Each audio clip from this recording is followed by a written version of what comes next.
Hi friends, இன்றைக்கி ஒரு குட்டி ஸ்டோரி பார்ப்போமா? ஒரு நாள் ஒரு சின்ன அணில் ரொம்ப பசிச்சுன்னு ஒரு மாதுளை மரத்துக்கு வந்துச்சான். மரத்தில் நல்ல பழுத்த ஒரு மாதுளை இருந்துச்சான்.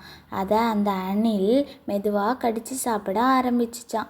அதை பார்த்து காற்று மரத்திடம் கேட்டுச்சான், நீ இவ்வளவு நாளாக வளர்த்த பழத்தை இந்த சின்ன அணில் சாப்பிடுது, உனக்கு கோபம் வரலையான்னு கேட்டுச்சான்.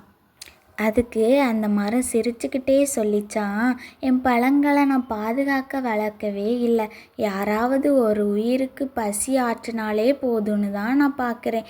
இந்த சின்ன அணில் வயிறு நிறைஞ்சி சந்தோஷமாக இருக்கிறத பார்த்தாலே எனக்கு சந்தோஷமாக இருக்குது. அடுத்த நாள் அந்த அணில் மறுபடியும் வந்துச்சான்.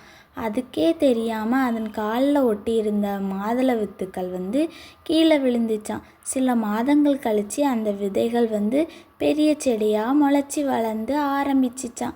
அப்போதான் அந்த மரம் புரிஞ்சுக்கிட்டுச்சான், நான் மனசார கொடுக்குற எந்த அன்பும் வீணாகாது, அது எப்போதாவது எங்கேயாவது யாரோ ஒருவருடைய வாழ்க்கையில் நம்பிக்கையாக திரும்பி வரும்னு அது அப்போதான் புரிஞ்சுக்கிட்டுச்சான்.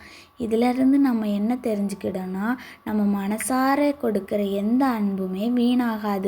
இந்த ஸ்டோரி உங்களுக்கு பிடிச்சிருந்தனா லைக் பண்ணுங்கள், கமெண்ட் பண்ணுங்கள், ஷேர் பண்ணுங்கள். டாட்டா.